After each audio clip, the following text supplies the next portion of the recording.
Good evening, good evening, good evening. Statman AJT here. My main man, my dog, my brother, Hollywood Mike. Young Damo the Disciple, stretching his absence. The Number Streets podcast is back. Season 4, episode 1. Fellas, how we doing this evening?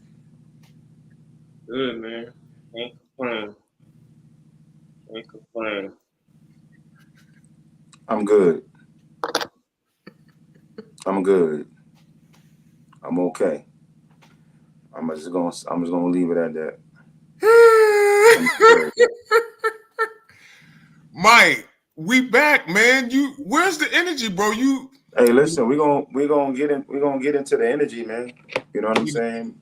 You look real curmudgeonly right now. Listen, bro, I'm good, brother. You know what I'm saying? I'm glad to be back. Glad to be doing what I love to do, man. Be amongst you guys, man. So I'm good, man. Where it's good to be here, man. You know, we got quite a few topics that we discussing tonight. Week 1 NFL is underway. Rams Lions play tonight on NBC and Peacock. We've had some great games we're gonna talk about. The NBA era convo has been going back and forth between old heads and the younger players. We're gonna get on that. We're gonna discuss some WNBA. Angel Reese out for the season. Caitlin Clark might be inching towards that Rookie of the Year. Mike is bringing back Over and Undercalibrated, so that should be fun. Also, we're going to discuss some different topics other than sports. Why are rappers dying? What's the cause? Can it be resolved? And my personal favorite, bonnets. So before we get started, Mike, go ahead. Well, Damo, since we know your shout outs are very quick. This is season 1 though. So go ahead and give your shout outs, please, sir. Episode 1. But yeah. My bad, yeah. Episode 1. Shout out to everybody I normally shout out. I know who y'all are. You would think that you would have something different for right. You know, something different. Anything different happen? Like, you know, you sure you don't want to, you know, delve into the shout outs, man? You know, same old Damo. Same old Damo. Hey, ain't no consistency. So it ain't nothing wrong with that. Boy. Me, I actually don't have any. Shout out to GOD. Wait a minute. I'm sorry. You don't have any shout outs? Not one. God. Not one. God. Okay. Not any. Not God. God is obviously the most important, but God. Okay. Podcast mascot is back. Yeah. Right. Well, I guess I'm giving the most shout outs tonight. Shout out to God. Shout out to my baby Bree. She made her middle school soccer team. That's what's up. She started her first year in middle school. So that's good. I'm happy for her. I'm proud of her. Shout out to my mom. Shout out to my family. Shout out to y'all. All the people who like, subscribe, share, Neptune's Brotherhood Hoop League. Everybody, man. I'm sure I've forgotten somebody. But I apologize if I've forgotten, man. Haven't been up here in a few months, other than the last episode that I did. So, but I'm thankful for everybody, man. I'm very appreciative. Peace and love to everybody. Y'all ready to get started? Let's go. Let's go. Let's do it. Week 1 NFL kicked off. NFL is back. A lot of people are happy about that. You know, we all been watching the games. We're gonna start with the first game, though. Damo, I'm gonna start with you. Ravens Chiefs. Chiefs won 27-20. And you know, the Super Bowl champions come out opening night. and start the title defense on a positive note. What are your thoughts on that game? I mean, I enjoyed the game. I enjoyed the game. I thought it was a good game. Obviously, both teams probably a little rusty coming back. It's first game back, so things are everything isn't ironed out. So I expect both teams to get better as the season goes. Kansas City looked pretty good. Mahomes didn't have his best game. He's still Patrick Mahomes. He's gonna do what he's gonna do. I expect him to be better. Lamar Jackson played a pretty good game. But he does. There's a pattern there. I know everybody hates for me to say it, hates when I talk about it, but Lamar Jackson does what I expect him to do in pretty much every situation like this. He's just not refined when it comes to throwing the football, man. And it's a problem. It's going to continue to be a problem until he fixes it. So, I don't know when he's going to fix it, if he's going to fix it. But he's going to continue to put up the numbers that he puts up, 100, 200 yards, and then, rushing yards on top of that. And, they're going to continue to do what they've been doing, losing in the playoffs. You done? Stats, you want to go? Yeah, I'll go. I'm not as hard on Lamar. That missed throw to Zay Flowers was a bad one. But there was actually some people, wide receivers on Twitter, Antonio Brown, a few other wideouts, who were saying that's on Zay Flowers because when you see your quarterback scrambling, you're supposed to sit in the soft spot instead of continuing to run. I do think that what was startling the most to me, Lamar Jackson had a great running game, and I think he had a very good overall game. But Derrick Henry was their key off-season acquisition, and Lamar Jackson had more carries than him. So I do think that was interesting. Ravens defense actually did a pretty good job on Mahomes, I think, considering who Mahomes is. The Ravens had chances to win, and they didn't. Some of that's on Lamar's accuracy. Some of that is on the play calling. Some of that's on the wide receivers. But you gotta be able to win games like that, especially when you get, a below standard Patrick Mahomes game. Travis Kelce didn't have a great game, but Xavier Worthy was the breakout star in this game, and Rashee Rice, and I just think that, from the Chiefs perspective, you're glad that you was able to walk out of there with a win for sure. But from the Ravens perspective, you feel like you left something on the table. Hey, cuz, hey, Shakita, like you feel like you left something on the table. And when you leave things on the table, again, first week of the season, you play 17 games, but this is a team that you could possibly see in the postseason. And, you want to be able to close games like this, propel you, give you a confidence boost going forward. Both teams are going to be fine, but I think that's a game that the Ravens feel like they let go. Go ahead, Mike. Yeah, I think I'm not overly concerned on the first game in terms of getting Derrick Henry the ball. Now, my thing is I got to agree with Damo in big game situations. The Ravens seem to lose their identity in terms of who they are as a team. So you bring in Derrick Henry, and he's supposed to take away from all the hits that Lamar Jackson is going to take by running the ball.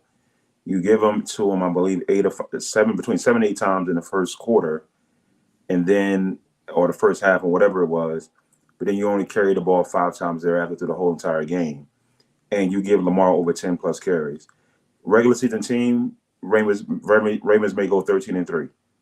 But for me, is like last year against the Chiefs. What's their identity is to run the ball, but what do? They try to pass the ball. They panic. So my thing is, I'm not worried about the regular season with them. I think the defense, again, they scored 27 points, but the Ravens defense throughout the game as the game went on, they played better. But I just think for me is the identity in which what are we going to see from them? Are we going to see the run heavy offense from the Ravens with Derrick Henry in the playoffs, or are the Ravens going to try to outscore everyone by dropping back Lamar 41 times? So it doesn't make sense, right? I don't know if that's a choke job, if they're panicking. I don't know what it is, because so much is expected of them to win and win the Super Bowl, but you can't lose your identity. That's my only concern with them. In big games, go to what's made you all successful, is running the football. And the 40 dropbacks for Lamar against Kansas City, as Damo would say, is insane. It is, because there's no need for that, to do that, right? I do think that, and I said this in the offseason, they're going to miss Patrick McQueen. They're going to miss him. And it showed. And it showed on Thursday night. So I'm not overly concerned with Lamar in the regular season, but I'm more concerned with the team and their identity and their philosophy when it comes to big game situations. And it just can't happen. And Lamar in late game situations, I love my Ravens, but he was horrific. Can't miss certain throws. And he does it consistently, night in, week in, week out basis. He does it, and I just don't understand it. Defense is going to be there, but I got Ravens 13-3, 13-4, 14-3, 12-5. They're going to make the playoffs. They're probably going to win their division. Because we've seen what Cleveland did today. We see what Cincinnati did today. Pittsburgh, we probably going to talk about it a little bit later, but Pittsburgh, I don't know if anyone's confident in Pittsburgh, the defense, but the offense, probably not. But it's not going to matter until Lamar wins that big game against Pat Mahomes. So that's my take on it. Before we move from that game, Ryan Clark made an interesting comparison from Lamar Jackson and Russell Westbrook. What did y'all think about that particular comparison? He's an idiot. He's an idiot. Listen, man, I get, like, in the grand scheme of things, okay, but no. But no, I just don't understand why. I don't know if he did that because the ratings. I don't think ESPN is hurting for ratings. He's on the pivot. I don't think they're hurting for ratings. I just don't know why you would say something like that. If you're saying, hey, he can't win the big game, I don't know why you're comparing Russell Westbrook and that using Russell Westbrook as your comparison. I don't understand it. I don't know why. To me, it just didn't make any sense. So that just didn't make sense. It's just totally from left field. A wild take, as I would say. Didn't make sense. Damo? I thought it was warranted. I didn't, because I kind of understood what he was trying to say. I don't think that he was trying to say that Lamar Jackson is Russell Westbrook. I think he was comparing the situations in certain situations. He's like a Russell Westbrook in that particular situation with Damian Lillard. Or when he's playing against Damian Lillard and shit falls apart, and toward the end of the game when things are on the line, and Russell Westbrook was pedestrian. We've seen that. Well, because he can't make a jump shot. He's basically comparing Russell Westbrook not being his inability to make those jump shots in those timely manners to Lamar Jackson not being able to make those throws. I will argue that.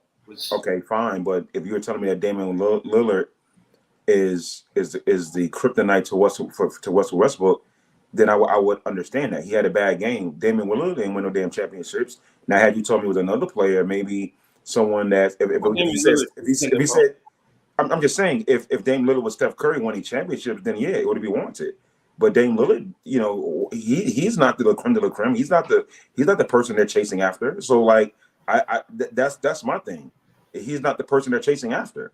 So to say that he's fourth though, like they're like rivals though. They had a back and forth. Yeah, but I just don't think that Dame Lillard, and I get that, but I don't think Dame Lillard is the player Dame Lillard is a player that everyone's like, okay, we got to.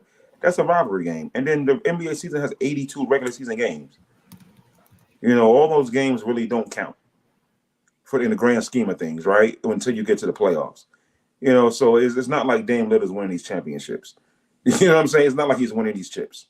So, but I get it. I don't think that was the point, though. In all. Yeah, I know that wasn't the point. I'm just stating. You know, it's 82 regular season games as opposed to 17 meaningful, you know, NFL games. So I don't know what you think, Stats.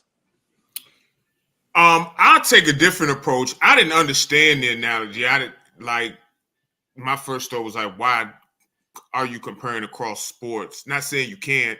I just didn't understand it. But then, like I told y'all before, I think that he's comparing their play styles. I don't like the way they did it.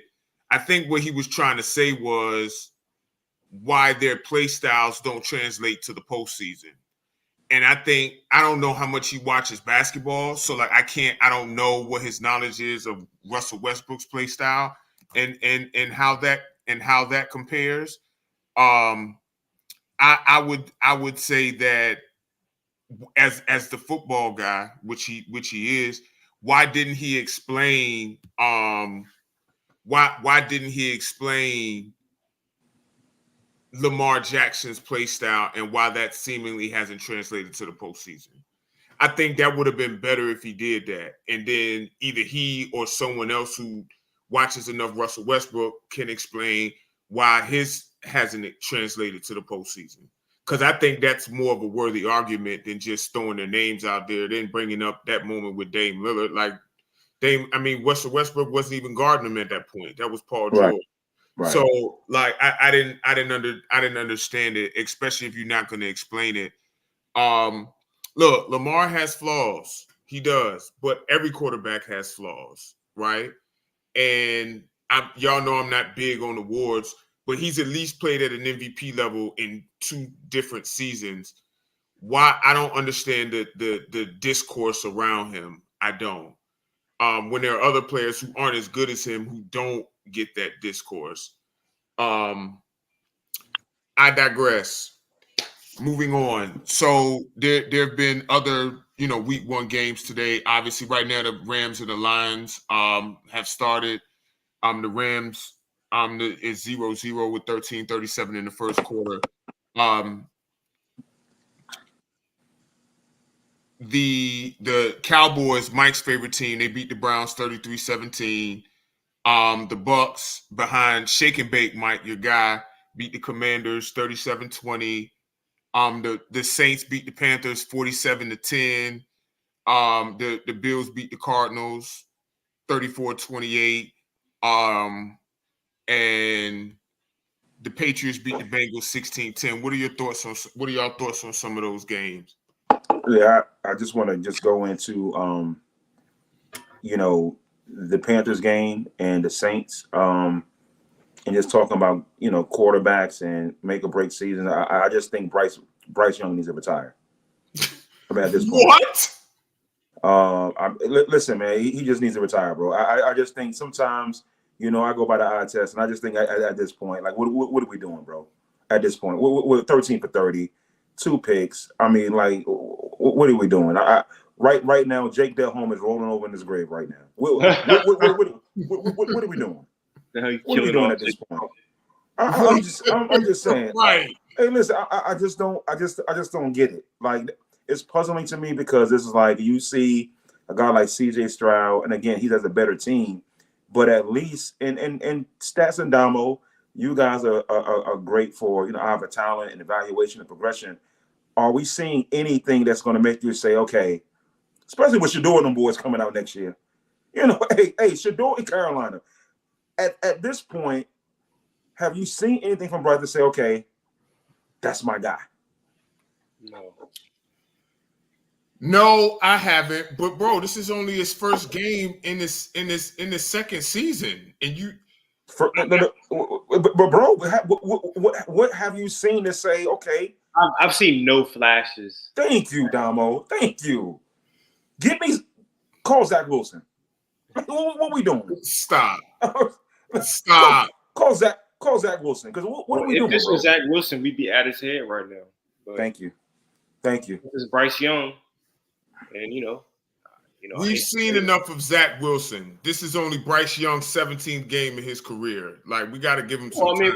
We could say the same about Zach Wilson. Zach Wilson really wasn't given a chance. I mean, or if I can say, Josh Rosen wasn't either.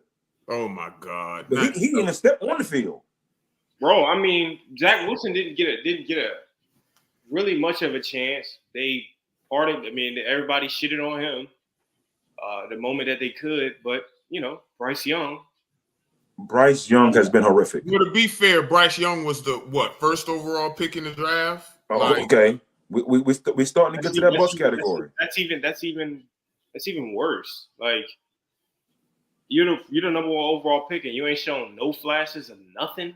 Like, I'm not asking for the guy to be perfect. It's hard, bro. And Carolina's a shit organization. I think that some of that plays a part of it too. I don't think it's all. Yes, that organization is a complete shit show. But I also don't know if I also haven't seen anything that makes me be like, yo, this guy's got potential. He's just in a bad situation. Yeah, lead a 2-minute drive. Get some points before the half. Give me something, bro. Do something. You need to use your legs. He ain't doing anything. 13 for 30. Like what first game of the season? Like, it's bad. It can't just be the excuse as the organization. You still got to play the game. But everyone's afraid that we got to show great leniency to black quarterbacks, man. So. Oh God. Hey, what's the other game that was out there? Because right now, Bryce Young. Hey, listen, you got your signing bonus, you got your rookie deal. Hey, you know what I'm saying? It's time to hang it up. Preserve your career or your life. At this point, it's not looking really, really good in Carolina for him. Ask the fans of Carolina how it's looking for him. Ask them. It's looking pretty bad. Yeah. It's looking pretty bad. They might be getting the number one overall pick for real. Oh, Shedeur ready? Shedeur? Quentin Ayers from Texas. I'm not sure that I want that for Shedeur. Yeah. I don't know. I don't think I want that either, bro. I would like to see him go to the Giants. Yeah, and then Well, listen, yeah. I would like to see him in New York City. So the problem. So I'm glad you talked about the Giants, because the Giants played today too, right? Mm-hmm. Daniel Jones. You tell me, and I'll give you $20, Damo, in stats. You tell me an NFL starter ever come out of Duke. Mm-hmm. I'm not sure, man. Because they don't. And Daniel Jones was god awful today. Yeah. God awful. Yeah. Listen, it's time for him to use his Duke BA degree, his bachelor's degree, and do something else. Because football ain't it. Yeah, he's just not good, bro. It's time to hang it up. 22 for 42, 186, two picks, and 5 sacks. It's like there's nothing else to it. He's not good. Yeah, he's not good, man. He's not good. And I just think it's that time for him to hang it up. And what's the name? And the coach for the Giants, he's a really good coach. Well, he's a good offensive mind. Yeah, he's a good offensive mind. Yeah. I think Brian Daboll is solid. Yeah. So what are we doing? I mean, it's time for him. It's time for him to go in. It's time to go in the front office. But they extended him and let Saquon walk, which is I understand letting Saquon walk as a running back who was usually injured, but I don't understand it extending Daniel Jones. He's thriving in Philly right now. Hopefully, he can stay healthy. Yeah, because it's turned out to be a bad move for the Giants, letting him just walk and not giving him the money. Nothing, man. Like like it's and then too. Let me keep going. So we're talking about the games down in the dirty, down in ATL, where they know for strip clubs and Bankhead Highway. You know what I'm saying? Same old Falcons. Can't win shit. Can't win nothing. You got Kirk Cousins numbers up there, stats? Yeah. Give me a second. I don't know why you going in on the Falcons of all teams. Kirk Cousins was 16 to 26, 155, 1 TD, 2 picks, and 2 sacks. Absolutely horrific. Right in time, Halloween right around the corner. Listen, man, Atlanta is known for a couple of things. They're not known for their sports teams. The last college You got the championship, Braves. what? 1995. Okay, spare me. 1995. Terry Pendleton, Smokes, Glavin, Maddox. Was that when they had Dion? They made the World Series. Yeah, Dion was. I don't think Dion was on that team. I don't think Dion was on the was World that Series, team? but he did play for the Braves. Yeah. He was on the team when they. I think they went to the World Series and they lost. That was the Yankees when he was on that team. So now look, Georgia Tech football shared the national title back in 1990-91 season. The Yellow Jackets, Georgia Tech, and then you got the Braves. Braves just won in 2021, Mike. Championship. Yeah. Yeah. Okay. See, that's it. Look. Okay. It must have been a lockout year. No God. Anyway, what's your point about the Atlanta, man? All I'm saying is Atlanta is a trashy ass, shitty ass sports city. It is. They're right there. It's a really, really bad sports town. I just don't get it. The Falcons, Kirk Cousins, they got talent. Bijan Robinson out of Texas. They got your guy, the tight end from Florida, Kyle Pitts. They have some talent. I don't know if they have the right coach. I wish my guy Pat was up here because he loves everything Atlanta. But yeah, man, we got right now. Kirk Cousins, you know, he got a great agent. He's gonna make his money. But Atlanta right now, 4-13 this year. 4-13 this year. It just doesn't look good. This doesn't look good, man. We just need to scratch Atlanta from doing anything competitive this year. So yeah, it's just a shit show all around. Any more thoughts on the game? Did y'all want to give? Cleveland. Cleveland. Oh, yeah. Cleveland. I would like to speak on Deshaun Watson got too many happy endings. Listen, man. What has Deshaun Watson done? The Damo we talked about before we came on. What has he done since coming back? Absolutely nothing, man. Probably the worst contract in NFL history. Professional. I think this might be the worst contract in the history of sports. In the history of sports. No, I think that Albert Haynesworth's contract was pretty bad too. No. Yeah, he gave him $100 million. Haynesworth was for $100 million. $100 million. Albert Haynesworth was good. And Albert Haynesworth wasn't all guaranteed either. I don't think. Deshaun Watson. But that's true. Wasn't fully guaranteed. Yeah, that's true. Deshaun Watson is all guaranteed. Yeah, I mean, I haven't seen any flashes. $230 million, fully guaranteed. I mean, he literally ruined the market for the owners. But to be fair, he earned it though. He earned it in Houston because he turned that franchise around. I thought he was worth every penny of it for what he did in Houston, but because before CJ there was Deshaun Watson, so we have to be fair about that. I mean, before who?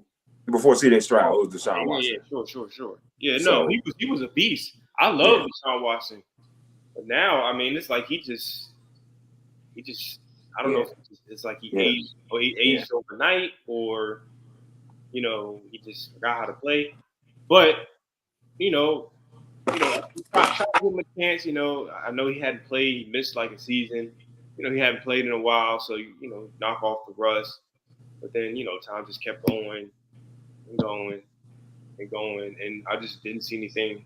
Didn't see him not getting no better. He got a good team around him. It's just all right, well, Baker Mayfield had them damn near almost to the AFC Championship game, and you guys literally just shipped him away for. He played well today too. Now look at it. Now Baker Mayfield is on top, and y'all are. Yeah, but that's it. And then next week, and I called it in off season. We gotta start having a real conversation about Trevor Lawrence. But let's move on. Okay. NBA era convo. This convo has been this conversation about everybody but Lamar Jackson. Go ahead. This conversation has been permeating back and forth. It started with Anthony Edwards saying that Michael Jordan was the only player with skill in his era. a plethora of older players, including Rasheed Wallace, said that Anthony Edwards is not better than Derek McKee. And I think we've kind of lost the plot with that. What's the disconnect, gentlemen? Like, why? And there's always going to be old versus new, but I think it's more of a mindset, past versus more contemporary thinking. But what's the disconnect for y'all? Why do y'all think that this is the issue? Dominique Wilkins also came out on All the Smoke podcast and said that this is their time, but he didn't like the younger players shitting on their era.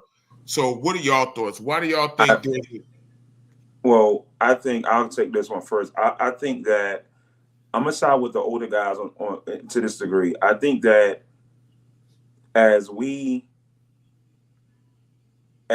got older and we watched guys like Magic and Mike and Isaiah, we thought those guys were really, really good. Mm-hmm. Maybe you all did, but the vast majority thought those guys were really, really skilled and really, remember, good. Mike, you're 54, so okay, stop. I'm not 54. You were in high school when I went in 1989, 90. So well, I would say those guys were good and they were skilled, and I think as the game has evolved, we don't take that part into consideration. So so the younger guys shit on the older guys, and they say, well, they're not as good. But you didn't say that when you had knowledge of the game. And I just think that's what some of the older guys are saying is that, yeah, there's evolution. I mean, the game is going to evolve. The next 20, 30 years, who's to say that they're going to say AI wasn't that good? Because the game is going to continue to evolve. And I just think that we have to be fair-minded and say, okay, because when we call these guys super trash, I think we're going a little bit overboard. Because I don't think these guys were super trash. But I think that when anything that's evolved is going to get better, it's going to be better, and that's my thing. But we can't just dismiss what the previous eras have done, because when we was watching those eras, we was like, wow, this is great basketball. So I think that we just have to be fair-minded. That's all. Damo, Kurt, what's good? I mean, I think it's interesting that you say that. And I'm not saying you're wrong, but that. I think it was good for its time. Right. I think that they were good. But I think the biggest problem that I have is I think that those guys are hypocrites and they contradict themselves constantly.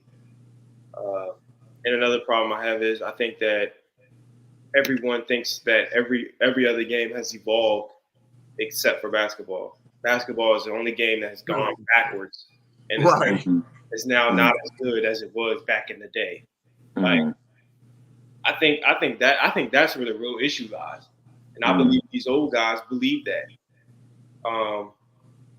And it's funny. It's just funny to me how everyone takes issue with the younger guys speaking up for themselves or saying certain things or having opinions. When, let's be honest, these old guys constantly and have been doing it for years, killing the young generation. They always got something to say. They always got something to say about how it was this and that back then, and how we killed them back then, and they couldn't play back in the end when we played. But they're here when you got somebody like Anthony Edwards or someone else saying, "Hey, I don't think they were that skilled back then, other than Michael Jordan."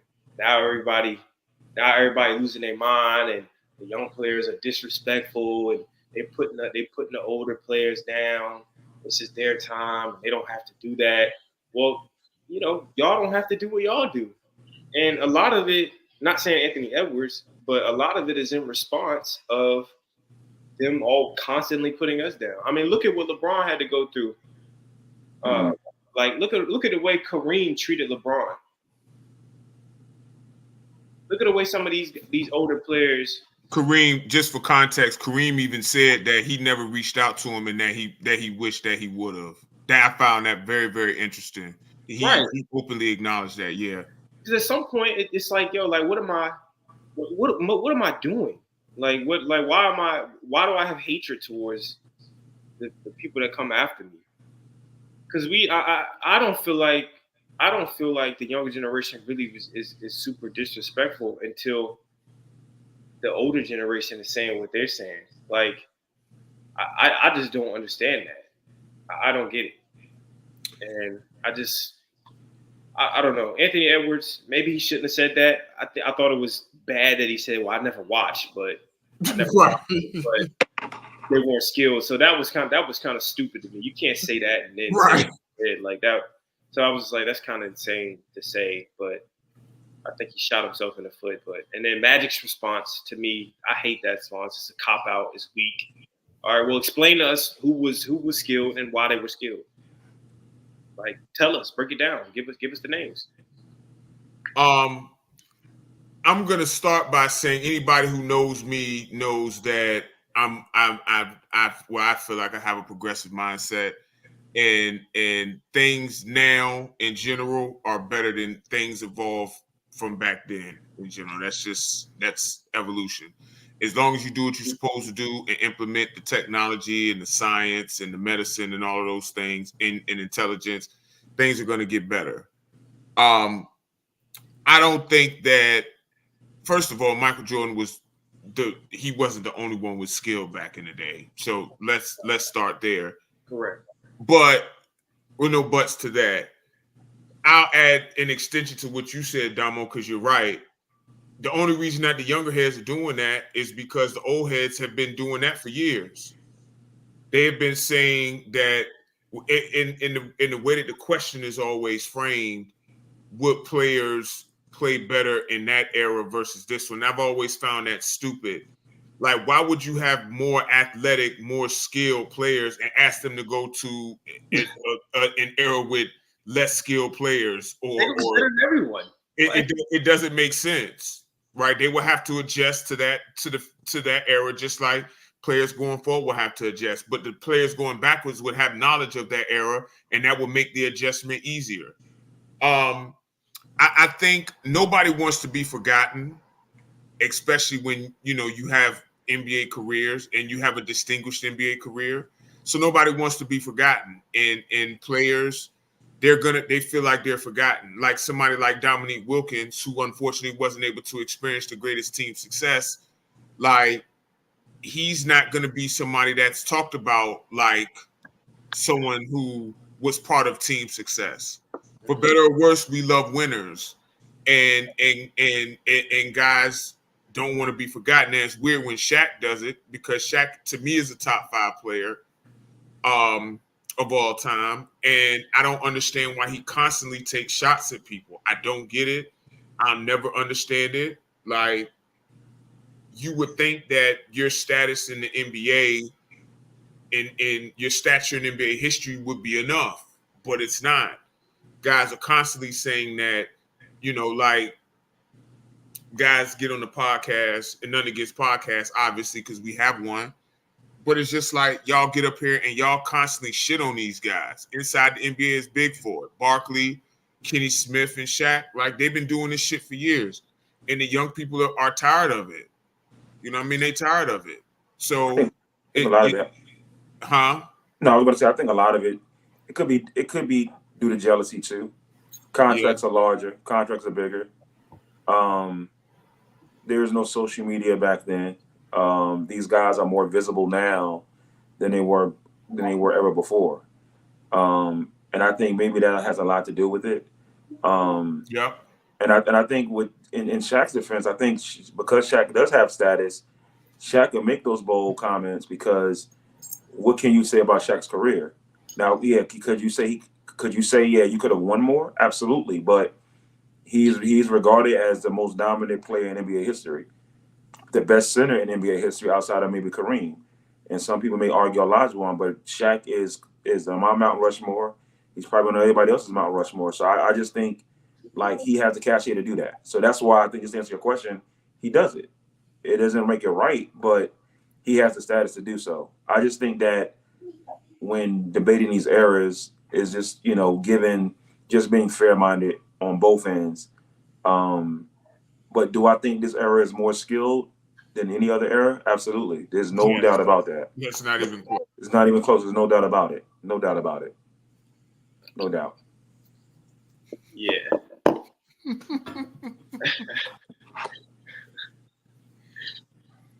Yeah, it's not even close, bro. Like I don't.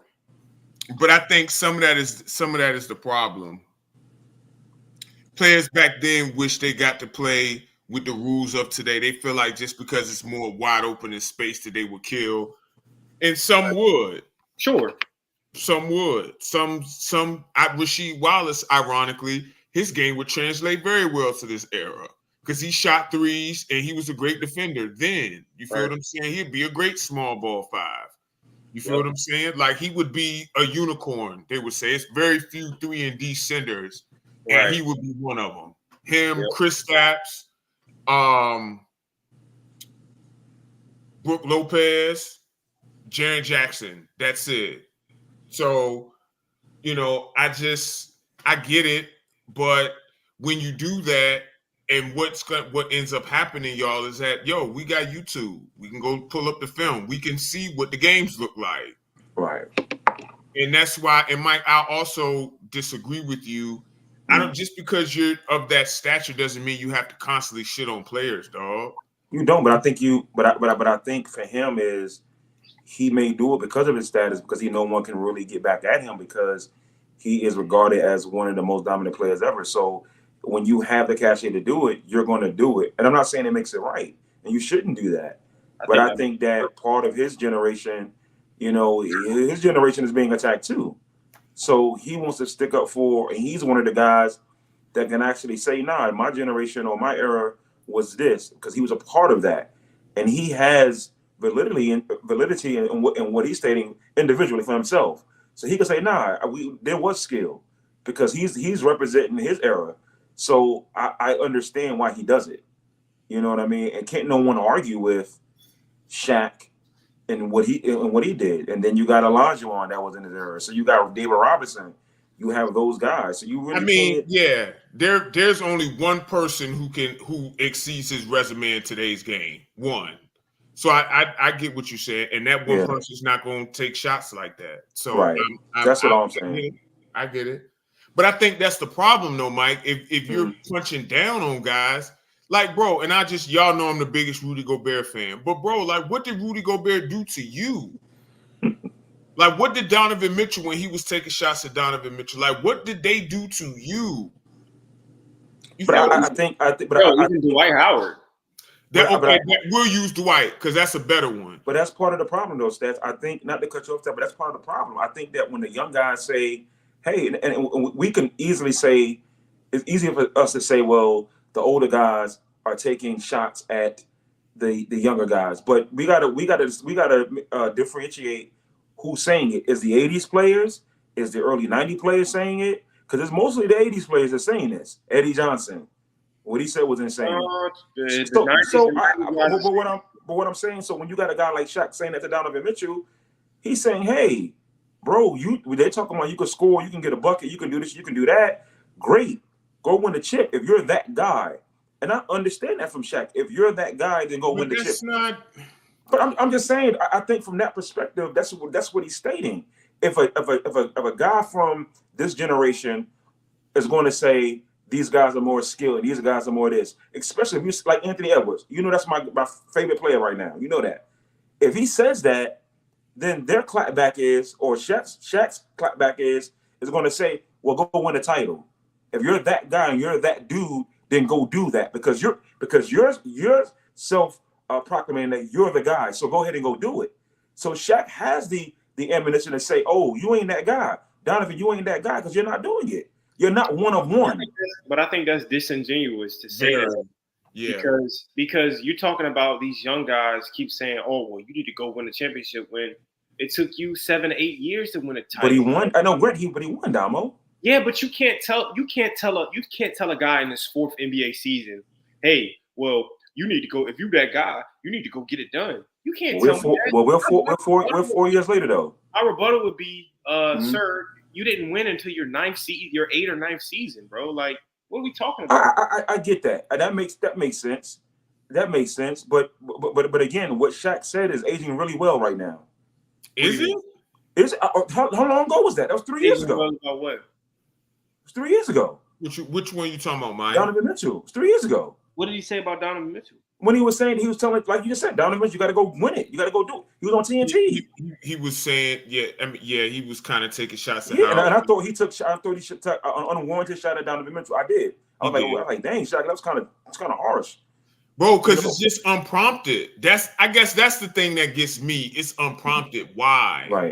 Right. I don't think it's fair to say in certain situations, especially considering, bro, you won your championships with fucking another top 10 player. Like, bro, you had a squad. Like, you had great teams to win. When you go back and compare Donovan Mitchell's teams to fucking the Shaq and Kobe Lakers, are we serious? Like, it's I think that John, I'm not saying you're being disingenuous, but I think that when like Kurt just said, he had Shaq and Kobe, but at the end of the day, he had Shaq and Kobe was drafted there.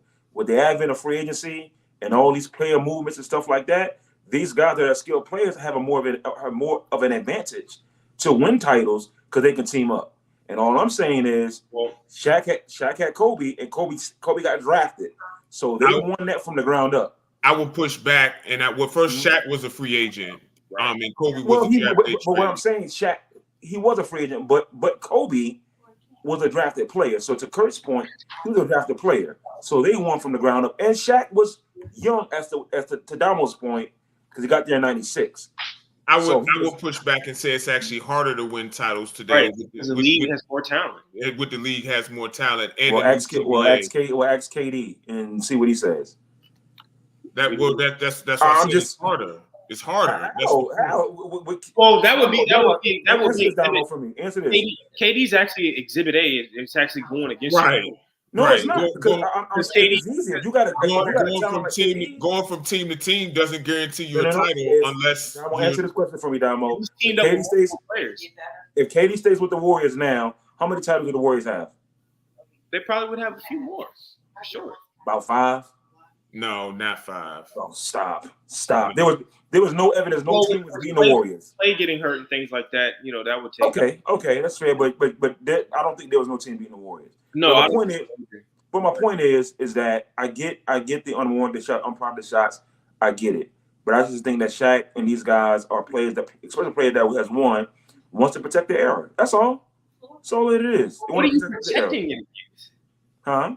What are you protecting the era from? When you got guys like Anthony Edwards, and again, whether or not it's justified or not, when you got these younger guys saying, "Hey, our era is better, more skilled." Gil says it all the time. When you got guys like that, you're gonna have these older guys. Was kind of in part of his era, somewhat. Who said what? Well, Gil was kind of somewhat in.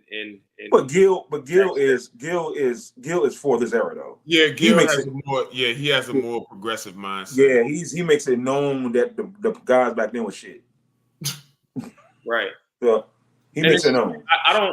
My thing is, I don't know what you're protecting it from because Shaq's been doing this way before Anthony Edwards came out and said what he said. That is true. It's just what were you protecting it from then? Like, I think again, that's a cop out for these guys to just be able to say things unwarranted, bro. Like, you gotta stop making excuses for these old guys, man. Like, they're just, for whatever reason. I mean, they have every right to feel that they're better. That's fine, but to constantly shit on the next generation just because you feel that way. But when you say a guy's not skilled, though, when you say an era's not skilled, and we know as players and as just people know that evolution matters, and anything that evolves is going to be better. And I think some of the younger guys are so dismissive. Especially when you're actually playing the game of basketball. But they're dismissive, and I'm not saying it's right, but they're dismissive because the old people have been shitting on the current generation forever. So let me make sure I understand. So you think that this has all been from the older guys. So you don't think there's been no preemptive strikes? No. What I'm saying is that the younger guys are pushing back on the older guys because the older guys have been doing this for years. Right. So what I'm saying is there has been no pushback. Now everybody's like, oh, well, now y'all just being disrespectful. Now it's a problem. Now that people are actually saying stuff back, because at first they were just letting it go. Everybody Right, was saying right. something. There was no response. Nobody was saying anything. LeBron didn't say anything. Right, LeBron hasn't said anything. Neither has Steph. KD's pushed back a little bit though, and he got the resume to do it. KD can do it. Right. Not Yeah. saying Ant can't, but KD can do it, and he has pushed back on it. I think it's one of those things where the older guys may have to concede and just say, "Hey, these guys are better. These guys are more skilled," and I think that'll go a long way. Because I think now, if you take the 5 top guys in this era or this generation against their 5, I don't, with the exception of maybe, but again, it depends. 80s, 90s, it just depends who you get. Like if you got Michael, of course, you got a chance. Magic, you got a chance. But outside of that, do you put Shaq with that era? I mean, he was drafted in '92. He was drafted in '92, so he played a lot. He played the bulk of the '90s. Like, so you got Magic, Michael, and Shaq. You got to. Well, why is Magic in the '90s? I'm just saying. I'm saying what Magic, era? Magic has to be in the '80s. Well, he won an MVP in 1991 though. He only played one season. What, one season in the '90s? He won an MVP. That was 89, 90. Okay, well, 90. Okay. Okay. So if you do the '90s. If that's the case, then take Shaq out of the '90s and put him in the 90s. You got to put him in the 2000s. 2000s because they won him 3 chips. Yeah. Everything that all his major accomplishments were in the 2000s. 2000s. I agree with that. But even still, you got Michael, Shaq. If you just want to just that, right?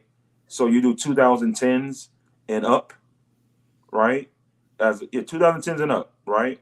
Well, I guess KD was in 2007, right? KD, he came out 2007.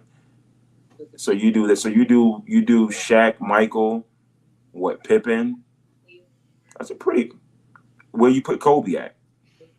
I think the problem with this though is if you take the best players from each era, it's more of a competition. The problem isn't the best players. The problem is the players under the best players.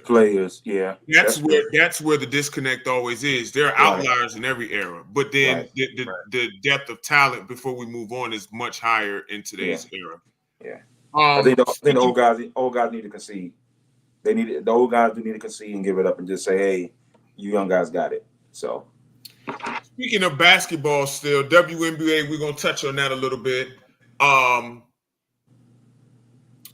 Angel Reese just announced yesterday on Twitter that she has a season-ending wrist injury, and obviously she'll be out for the season. Dama, we're gonna let you go first, judging by your smile, and you look like you're ready to go and go in on this. Caitlin Clark appears to be inching closer towards the Rookie of the Year award. I believe is 7 games left in the season in the WNBA. Something like that. It's six or 7. About 5 or 6 actually. Okay, so they gearing up for playoff runs. First, what do y'all think? Bless you. What do y'all think about Angel Reese's injury, and does that impact the Rookie of the Year race to y'all? Go ahead, Dominic. I think that's gonna be one of the cop outs for all the Caitlin Clark haters and Angel Reese lovers. I think that's gonna be she got injured, so that's what killed her Rookie of the Year chances. This and the third. Well, guys, I'm here to tell you that I have much respect for both players, but the race isn't close, and it hasn't been for a very, very long time. So I think the injury has nothing to do with it. I think Caitlin Clark has had the better year. I think Caitlin Clark is the better player by far. And, I dare anybody to challenge that and show me, that she's not better. Caitlin Clark is taking the lead by storm, especially after the break. She was figuring out probably about 10 games before the break. She started figuring things out, and then after the break, that's when I feel like she's got it figured out. Now they're rolling. They're a completely different team. They're a hot team. They're one of the hottest teams in the league right now.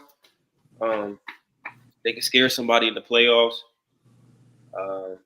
But yeah, I don't think the race is close. It gets a little exhausting with the Caitlin Clark, Angel Reese thing. But I don't think the race is close. Like this, she's not inching towards winning the award. It's done. I agree with Damo, quadrillion%. I don't know if that's a number, but whatever ghetto number there is out there, I agree with Damo. I think the Rookie of the Year race was done a long time ago. Long time ago. I just think that we like Angel Reese. She's a phenomenal player, but this may be an unpopular thing to say. But who was Angel Reese's NBA comp? Oh Who? God! Let's who's her NBA comp? Let's be honest. I can go old school, Wayman Tisdale. Wayman go- Tisdale. Wayman Tisdale. Hey, Isn't he dead too? hey, God rest his soul. I can go Rodney Rogers. Hey, listen. I think a good comp for her is Andre Drummond, man. I think that's the perfect comp. Currently, I just think Yes, that Wayman Tisdale passed in 2009. Rest in peace. Rest in peace. like He was, cancer. he was a good player though. I just think we got a little carried away with and I know we love Angel. She's a sister. She's a good player, but I think the Caitlin Clark debate, as far as Rookie of the Year, I just think that we just got way overblown. This is a landslide, and this is a landslide.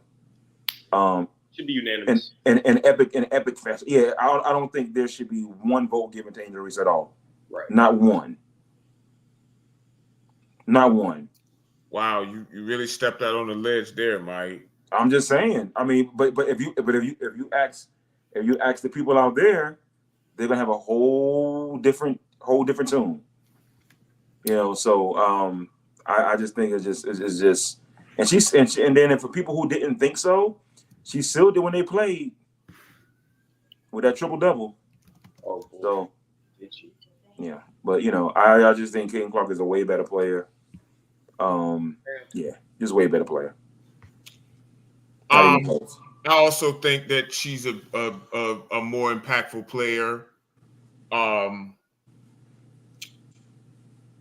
I think that's Caitlin's award to win. I do think though that their rivalry has brought a lot of eyes to the WNBA. And I think that's really good. I think one of the issues that I have with the rivalry is people are more focused on that and not how good A'ja Wilson is and how she's destroying the world in the WNBA. I think they notice. I mean, she's been doing it.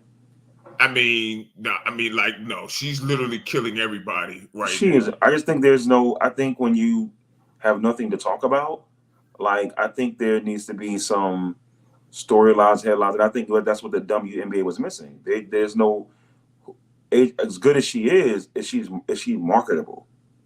You can market anybody. I think the problem is they would have already stats. No, they didn't even.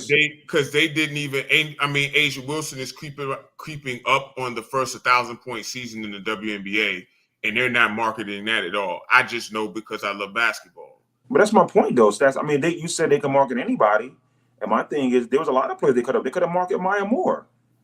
Like they didn't. Could have done that. No, I'm saying you technically can market anybody. I just don't think they do a good job of marketing.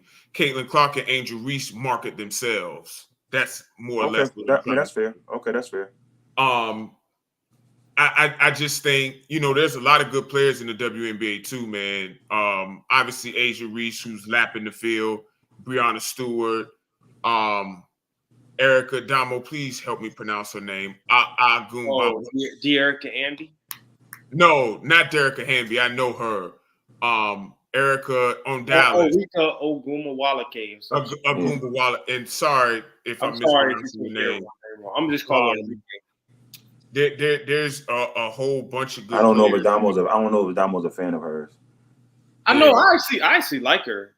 I've spoke about her before, but I said that I sat back and watched more, and I just don't know that she's that play style is right. is- It's conducive to winning. She's Dak Prescott's cousin. No, I don't think so. Empty calories. You know what I'm saying? No. I think Empty calories. Listen, man, empty calories. I think she's more. Well, that's gonna be a tough comparison too. Okay, go ahead and say it. What are you about to say? No, I'm not gonna say that because she's not. It's not even translating to regular season wins. I was gonna say something like a James Harden type, as far as I see what you mean. she's such geared towards scoring and like scoring a bunch of points. Well, James Harden makes plays too. But James, right? So that's why I said I didn't really want to say that. Maybe she's like I was seeing on the podcast. Maybe like Kevin Martin when he's in Sacktown. He scored a lot of points. They didn't win. So all he did was score. Kevin, now he could put the ball in the bucket. Kevin could hoop. He could put the ball in the bucket, but he couldn't. I mean, their play styles were different because Erica is more on the ball. But yes, she does shoot a lot. Right.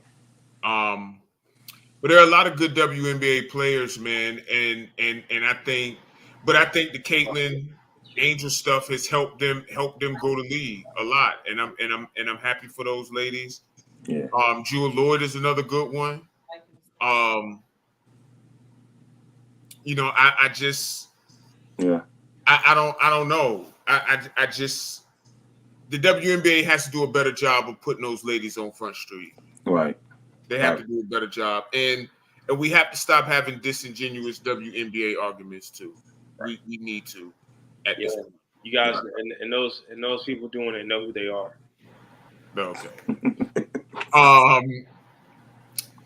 Any more thoughts on the WNBA before Mike, you get to your over and under calibrated? Yeah, this is gonna be over under calibrated. I think Damo touched on it. I'm gonna do NFL players because I think the first week of the NFL season I think we need to do it because there's a couple of people, man, that I think we're just getting way over calibrated on some people, and we need to bring it into this shit because at this point it's getting pretty ridiculous. First one.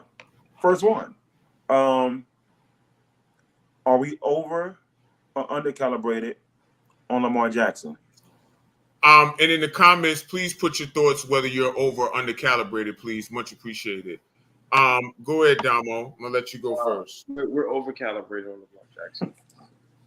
What a surprise. I actually think we're under calibrated on him. I do. Put your comments in. Put your remarks in the comments section. Over or under calibrated on Trevor Lawrence? You didn't give yours, Mike. Oh, we were under calibrated on Lamar. Okay. I think. Yeah, man, you guys are fucking impossible. Trevor Lawrence. Slightly over calibrated. He has the pedigree. But and he makes some. I think he had that. Didn't he have a comeback in the playoffs? I forgot who that was against. That was against the Chargers. Yeah. He was the quarterback, obviously, on that team, and he led them to that comeback. I think we're slightly over calibrated, though. I think we're still waiting on. We're still waiting on Clemson, Trevor Lawrence, and he's back in Clemson. Huh? He's back in Clemson. Like you're not going to get that version ever. Okay, but then that's why we're slightly over calibrated. Then Damo. I think we might be a little. T-Roy, I agree with that too. I agree with that wholeheartedly. Totally over calibrated. No, I'm talking about with that's actually a good point. That's a great point because the standards are you're subconsciously comparing them to men, but not comparing them to other women. I agree with that. Correct. But back to the Trevor Lawrence thing. I would say we're a little over calibrated on him. Yeah, I'm not down. I'm not completely down on him. It's his third year, but I think we could be, if we don't see something from him, I think this year needs to be the breakout at least for him. Yeah, we're way over calibrated on Trevor Lawrence. Like we're way over calibrated. I just don't see it. Just don't see it. Way over calibrated. Dak Prescott, are we over calibrated or under calibrated on Dak Prescott? I mean, I'm not gonna say we over calibrated on him. I don't think he has a lot of expectation, honestly. Like at this point, he is what he is. Like I don't think he's put on the level of. I don't think he's put on a tier 1 level. I think he's talked about how he should be. He's like a tier 2 quarterback, and I think that's what he gets talked about as. I don't think he's not talked about with Patrick Mahomes. He's not talked about with with guys like that tier 1 level. He's not talked about with the Aaron Rodgers. He's not talked about with with those top tier 1 guys. So. I don't think we're over calibrated. Yeah, I actually think we're evenly calibrated. I disagree. I think he has pressure because of who he plays for in that contract. Right, he plays for Dallas. I mean, meaning when I say I don't think that he has expectations. He has expectations, but I don't think he has the expectations of a tier 1 quarterback. Right, I agree with that. I think we're over calibrated on just slightly over calibrated on Dak. I just think that he doesn't win the big games, and I think there is expectations when you play for the star, when you play for Dallas. But but I'm not gonna go way overboard. But slightly over calibrated on him. It's funny you say that. But it is what it is. I know Dallas Cowboy fans out there. They love Dak. But. They're gonna break their heart again. He's gonna break their heart again this year too. They do this every year. Every year they do this every year. They're gonna go 17-0. After they romp Cleveland, they can go 17-0. I got a good one. Sound like somebody else I know. Okay, here we go. I got a good one. Are we over calibrated or under calibrated on Kyle Shanahan? I don't think we're over calibrated on him. I think we're evenly calibrated. He's had some bad luck. I mean, let's be honest, guys. Yes. Oh my god.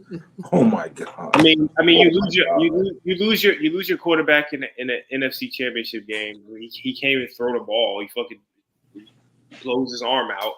Right. Like that's just bad luck, bro. Like who's to say that they wouldn't have won then? Like they've been in position a few times and the shit just didn't go their way, bro. I mean, they've been to 2 Super Bowls.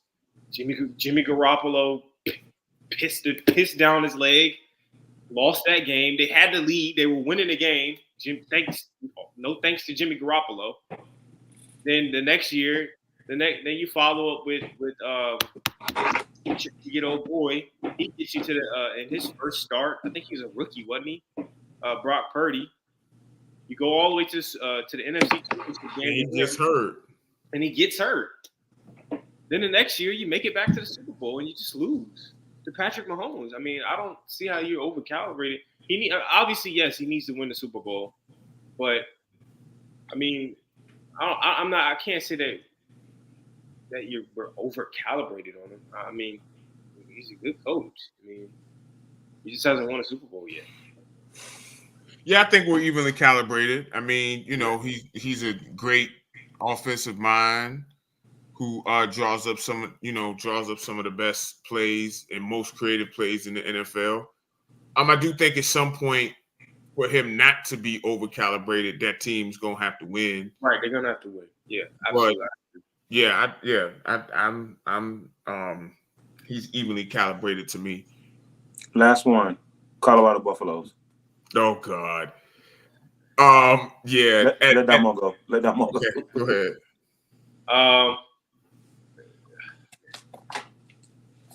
I don't know if we're over calibrated on them because I don't think anybody believes that they're really that good. So, no. That was a safe answer, Damo. I don't think we're over calibrated on them. How can you be over calibrated on? I mean, majority of the world thinks that Colorado's not good. So, I guess when you get all the hoopla, I mean, yeah, they're all the hoopla because of who they are, bro. I can't. The guy can't help that who he is, bro. Like It doesn't matter where he's going. It was hoopla. Well, Damo, the gold buffs 11-1 thing you said. I mean, Who said that? you didn't say that was a post. You talking about gold buffs? I said minimum. I said minimum 10-2. You said 11-1. You Yeah, jumped out. I'm just saying 10-2 is still well. We're way over calibrated on the buffs. I miscalculated I misplayed my hand. I ain't got no spades in my deck. Well, I'm talking about Ace or whatever. We're two people out of True. a billion people who thought that they were going to be good. So Yeah, everyone else, no one else thought that. The media didn't think that they were going to be good. Like, I mean, people are following them because of Deion Sanders. It's just that simple. Like, they were following Jackson State. If people were tuning in for that, they brought College Game Day to fucking Jackson, Mississippi. Right. Like, never been done before in history of sports. Right. But I think that's part of it, though, Damo, because when you do that, that means more eyes are on you, and that means you got to produce. And so far, Colorado's been underwhelming, especially considering what the hype was. And there's obvious reasons for that. Right. Well, there's just certain guys that, bro, it doesn't matter where they go. Their eyes are going to be on them, bro. It's Deion Sanders, bro.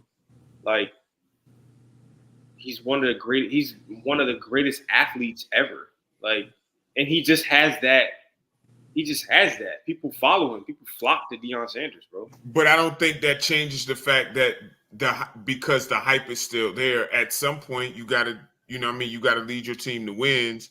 I don't disagree with that. This is only this is second season in Colorado. They got beat by Nebraska. I think it was 28-10. Yeah. I mean, and it's clear that you can recruit skill position guys. You got Shedeur, you got Travis Hunter, you got Jimmy Horn, but you got you got Warren Sapp as a coach there. Yeah. There's got to be some substance there at some point. And so I think over-calibrated. All right, cool. To a more serious topic, and Mike, this was actually your topic. This was a great idea too. With Rich Homie Quan passing away, rest in peace to him. And Mike, I'm gonna let you go first. Why are rappers dying? What is it about that genre where rappers are dying? Whether they kill each other, or whether they're shot, murdered, or drugs, or what is it about that why does this keep happening? I don't want to. I think it'll be a combination of a lot of things, but I just don't want to just flippantly say his lifestyle. I mean, some of it could be that. It could also be envy and jealousy. I just think that if you're a rapper, and I've never been a rapper, never aspired to be one, but I would think or imagine that you having the acclaim and all the money, and I think that there should be I don't want to say responsibility, but I think I don't know where their mind is at, because some of them stay in their neighborhoods. Some stay back. They bring their friends along. I don't know. And the reason I want to bring this topic up is because so many of the rappers have passed away. Rich Homie Quan. What's the other guy's name? Fulio. King Von passed away, but he was definitely a street guy, and he was in that life, reportedly and stuff like that. And then Pop Smoke. Allegedly there was like jealousy and envy there. I'm not, again, don't know. You got Biggie, you got Tupac. I just think there's a combination of a lot of things. And how do you stop it? How does it end? I don't know. Because a lot of people would say, outsiders looking in, would say, hey, they shouldn't go back to their neighborhood. They shouldn't do these certain things. They shouldn't bring their friends or the entourage with them, because the entourage are the ones that's causing the issues and causing the trouble. Do you completely move out from those neighborhoods and just get away. And it's hard, especially when you have resources and you have a lot of money. Again, or I can just say it's just people that just goddamn stupid and ignorant, and they just want to kill people because they're envy and jealous of them. I think a lot of that could be the truth too. So there's so many determining factors as to why this is happening. It's unfortunate that it's happening. It's unfortunate. I don't have the answer. But I think if you go back to all the rappers, even some local rappers, we know the big people, but there's also been local rappers that have passed away that we see. Some in Florida that I've heard about. So I don't know. I don't know. I don't have an answer. I think it's just a combination of a lot of things. Damo.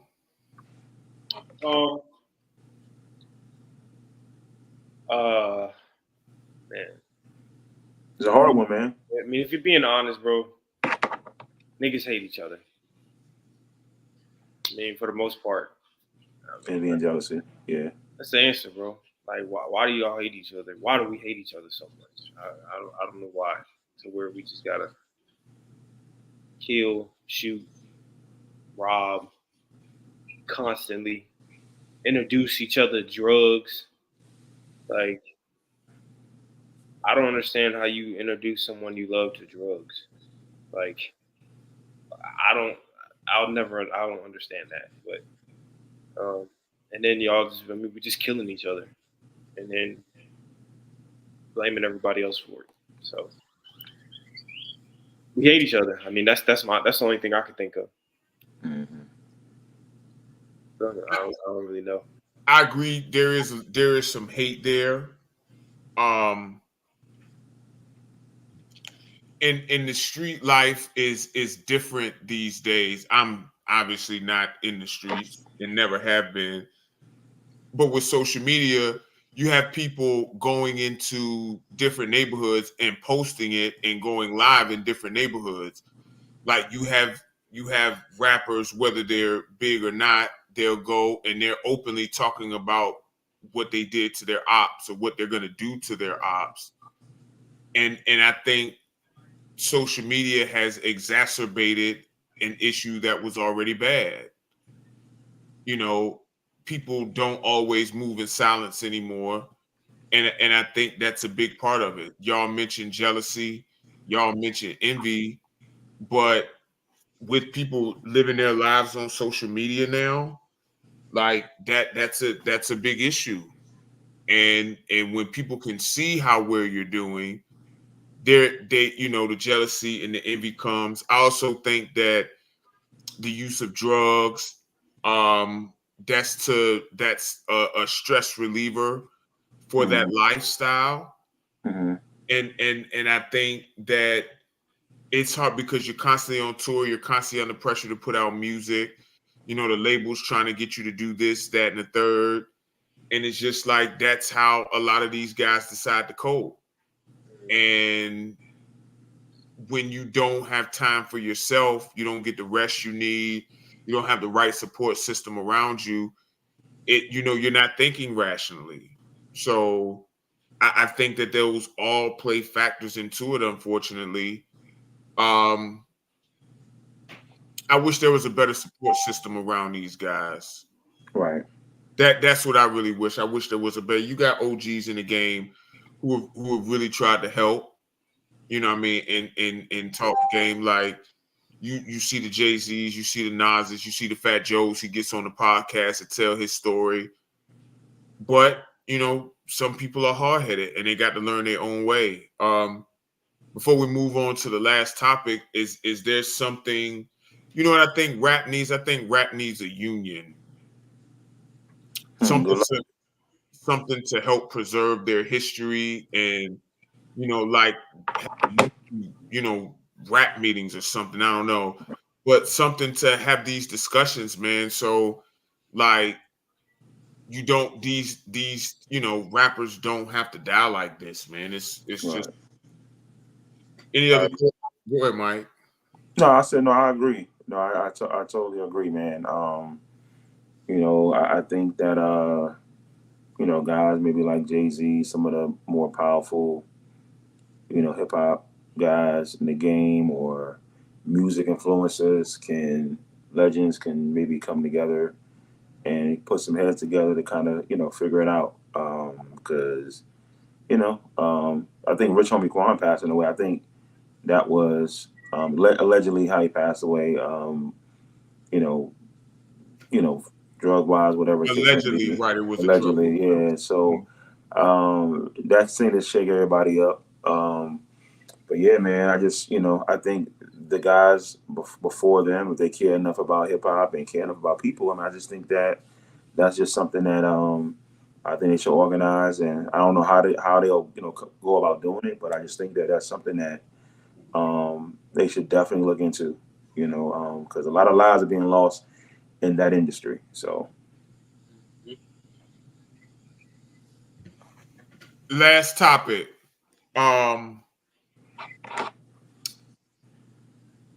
So as long as y'all don't leave me out on an island, I'm fine. I don't mind giving my opinion. It's your shit, bro.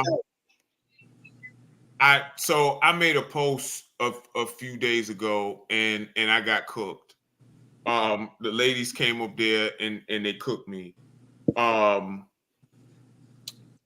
Bonnets and my thing is my stance is that I don't think bonnets should be worn in public. I don't think it's a good representation for my people. And it just doesn't look presentable. And I was in the gym with a woman wearing one. I won't say what else she was wearing because that just adds to the stereotype. But I'm not a big fan of those in public, and I guess I'm just trying to understand why to some, and obviously there's going to be different perspectives,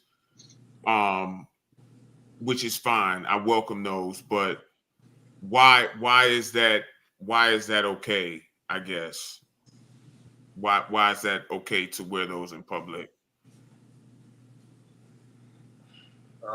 Yeah, Damo. Yeah, I mean, I don't agree with wearing them in public.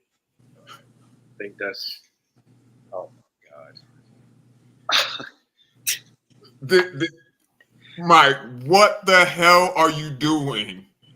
Wearing my bonnet. Hey, listen, they can do it. Wearing my bonnet. I got good hair too. I got good hair.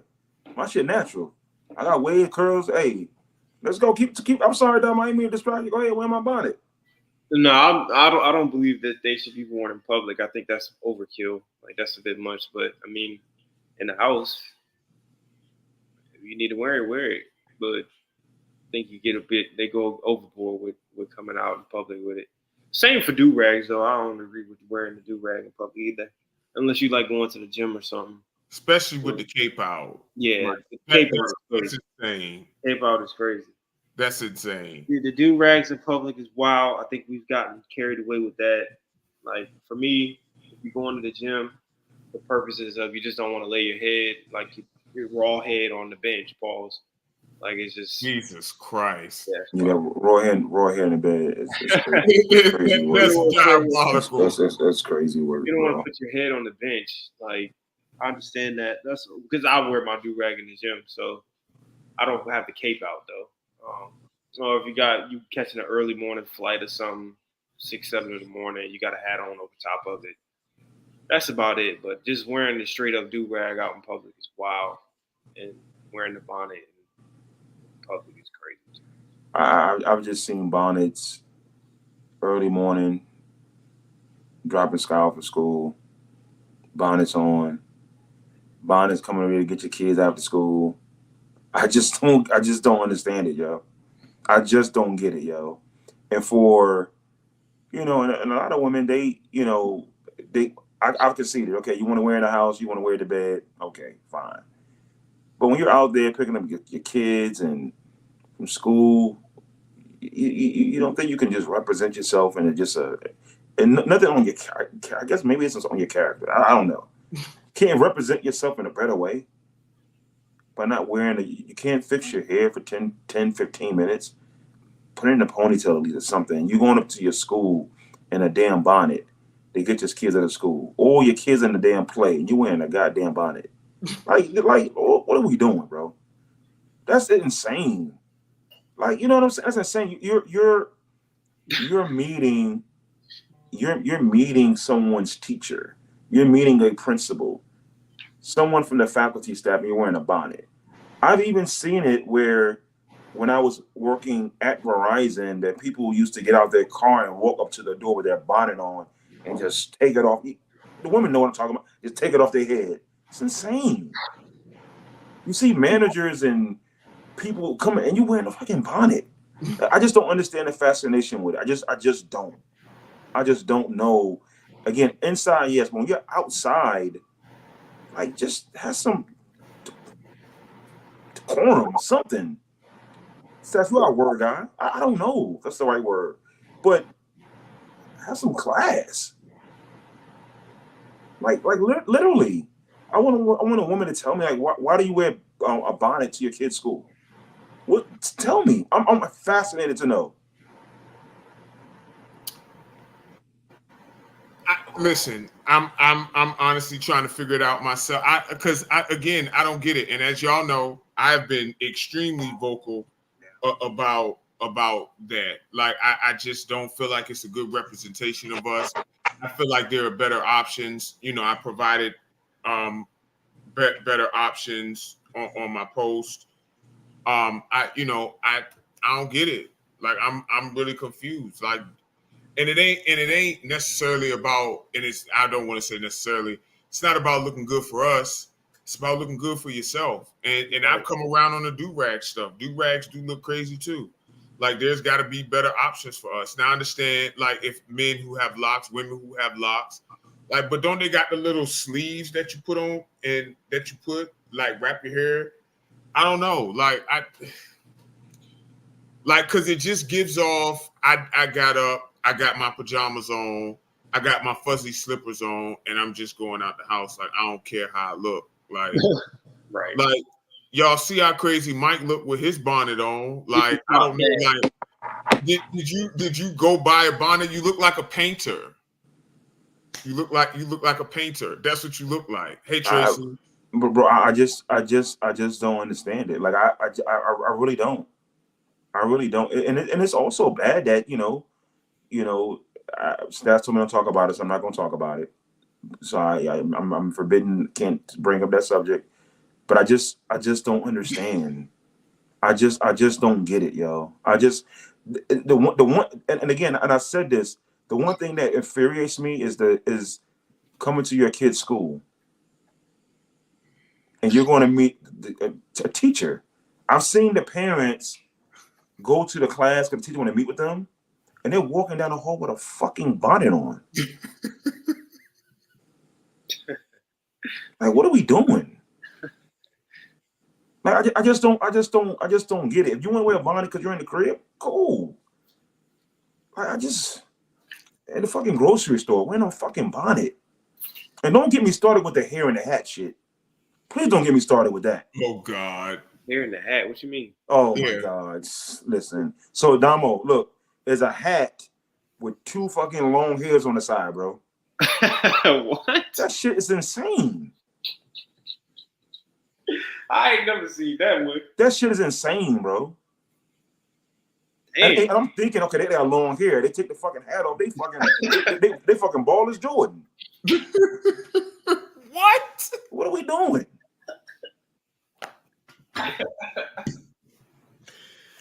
I don't know what you. You got to show me what you talk about, dog. Because Who's that in the comment? Shaquita Conley. Shakita. Yeah. Shakita. Tell them what a hair in the hat is, please. You put a hat on, and they got his hair glued to the fucking hat, and it comes down. And you thinking she dolled up, and she okay? I see you. And you take the hair off. I mean, take the hat off. Just bald as can be. Bald as a baby's ass. Bro, it's insane. Taking the hat off is crazy. Yeah, right. In public. Right. That's what it is. This is what it's come to. And again, if you want to do that in the house or whatever, on your front porch, you know, but don't go to your school. What? I mean, what? It's better to go into your kid's school, meeting the teacher, with a damn bonnet on in the grocery store. Like what? It's just insane to me, bro. It's just insane to me. You know, I'm never going to back off that at all, ever. That's why, and thank you for Shakita and Tracy for commenting. I'm interested for the ladies that are watching who think that it's okay. Please expound on that, on your thought process with that, because and this isn't to say that y'all have to do it for us, because I'm not specifically asking that. I just want to know the reason. Yeah, that's really. Yeah. I want to know the reason. Like somebody in Stretch comments, because I laughed at what she said. She told me to have the day that I deserve. That's a bar, actually. That's fucked up, but that's a bar. Because like she was like, you know, because a lot of the responses were, you know, it's not relevant what y'all say. Like you don't have to wear bonnets. You know, basically staying out of women's business. Okay, that's fine. But my thing is that yes, it's not our business. But if you're a parent, and again you're conducting business, what does the fucking bonnet give you superpowers? Like, why are you doing that? Like, I'm serious. Like, what is it for? I know you want a bonnet. I told her, if you want a woman to sleep over, you better have silk pillowcases. I'm going to wear my bonnet. Okay, fine. But if you're conducting business, you're a representation of your family and your children. Like, it is to preserve your hair. So it is to preserve your hair. Okay, I get that. It's to preserve your hair. Yes. It is to preserve your hair. I just have you ever seen a woman in a car with a bonnet on eating McDonald's? Have you ever seen it before? Yes. The fucking weirdest shit I've ever seen, bro. You said what? Have you ever seen a woman in a car with a lot of kids with a bonnet on eating fucking McDonald's? That's the weirdest fucking shit you'll ever see, bro. Well, I don't know about the lot of kids. No. Just think about it. It's the weirdest shit you ever seen. It's 7, 8 o'clock in the morning. You know what I think? She's dropping the kids off to school. Probably got them something and she's on her way to work. And you got a fucking bonnet in the car. You going 45 miles an hour down Mercury Boulevard, eating a fucking McChicken sandwich, and you got a fucking bonnet on. I see it every day, bro. It's fucking insane, bro. I fucking hate bonnets, yo. I hate bonnets, bro. That's why I said to the bonnet brigade, direct your ire to the man with the bonnet on his head. Please. Like, if I've conceded. Okay, wear your bonnets in the house, preserve your hair. But when you get up in the morning, take your kids to school, and you're conducting business, take that shit off. Take it off. I just don't get it. Are there any alternatives to bonnets that you would like to see? No, wear your natural hair, or if you got weave, fine, do that. I have no issue with it, whatsoever. But take that shit off. Take it off. Just take it off. Think about it. Demo. You know, you got a girl, like, okay, you want to go out. You going somewhere. You going to one of your important meetings. And she comes out here with a fucking bonnet on. What you doing? You're not getting in my car with that shit. Not gonna be an important meeting. Trying to close on a mansion and you got a fucking bonnet on. Deal done. Deal over. No deal. Like, yo, no deal. Continue to live in squalor. No deal. What are we doing? And I'm saying this, all the sisters out there, you know, or not necessarily just women in general, you know, black, white, they all do it. You know, they all wear the bonnets. No matter, just be like, clear. You know, I've never seen a white woman with a bonnet. Well, I don't know, but I'm pretty sure they don't probably just broadcast. I'm pretty sure. Yeah, there's some. They do. Yeah. They don't want guys sagging their pants. I'm staying out of the color subject. Yeah, I'm just I don't saying. know. Y'all ain't gonna That's take what me I said. up All there. women. I'm pretty sure the women don't like guys sagging their pants. They hate that, right? They I hate hate guys. that. I hate that. Okay. So Guys got to stop sagging their damn pants, bro. right, I think right, that's universal. I don't even think that's a right. woman. But no. Just as women don't like guys sagging their pants, we don't like you walking around down the street with a fucking bonnet on. Show me your pretty hair, or show me your low cut. Show me your low cut. You know what I'm saying? Show me that stud cut. Oh Go ahead and show it to me. Go ahead and show it to me. Did you say stud cut? Show me something. my God. You know what I'm saying? Show me something. So gonna get banned now. Show me, you know, show me something. Show me something. It's got to be a better way for all of those things, not just the bonnet. Yes, the bonnet specifically, but the do-rags, the sagging the pants, all of those things, man. We're a representation. I just want to know why when they tell us we got to preserve our hair, because they'll say I'm not sleeping on unless you got silk sheets. Okay, fine. Because you're gonna do my hair every day. Okay, fine. No, I guess because they wear the bonnet because they can't sleep on cotton pillowcases. Whatever, I don't know. Cotton messes up. The cotton They mess up their hair, their edges, or whatever. It messes up the hair or it messes up the bonnet? No, the hair. The That's hair. why you put the bonnets on. Okay. So my thing, okay, cool. But okay, let's see your hair. Let's see that natural beauty. You know, come out. Let's So see that. they saying if you have silk sheets, The silk sheets is don't fine have to. because the bonnets are silk. So it's just, right. News to me. But I encourage you to look up hair in the hat. I don't think I want to. You talking about getting fucking catfish? Come on now. I mean, honestly, that ain't no different than guys whose hairlines are receding or have receded, and they look a certain way with the hat on, but then when they take it off, they got the George Jefferson, the cul-de-sac underneath it. But the thing is that guys gonna take that hat off. Women come out the house dolled up with the hair in the hat.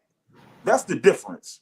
When you see all that makeup and they nails done, this, that, and the thing, you think, okay, yeah, nice.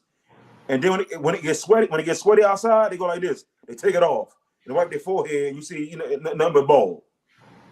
That's what you see. So yeah, man, it's different, man. It's different. I am not pro bonnet. And it's just funny you say that though, Mike, because you're actually wearing a bonnet. So, because this is a special day to wear it. Oh, I mean, we're talking about bonnets. This is your subject.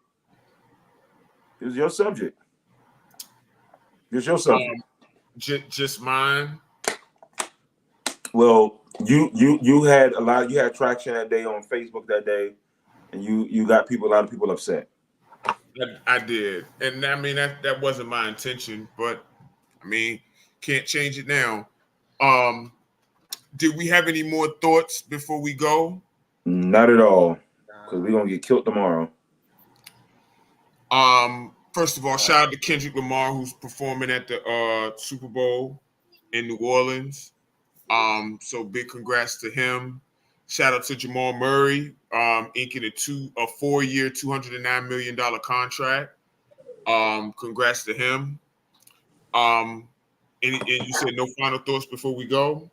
Oh no, well, thank you everybody that's tuned out to be with us this evening. And like I said, man, we're back. Number Streets Podcast. So hey man, keep rocking with us. Stretch in his absence. Wait, Damo, I'm sorry, because you usually don't say anything. No, you good. We good. Okay. Stretch in his absence. First of all, thank you to everybody who tuned in. We'll see y'all next Sunday. Stretch in his absence.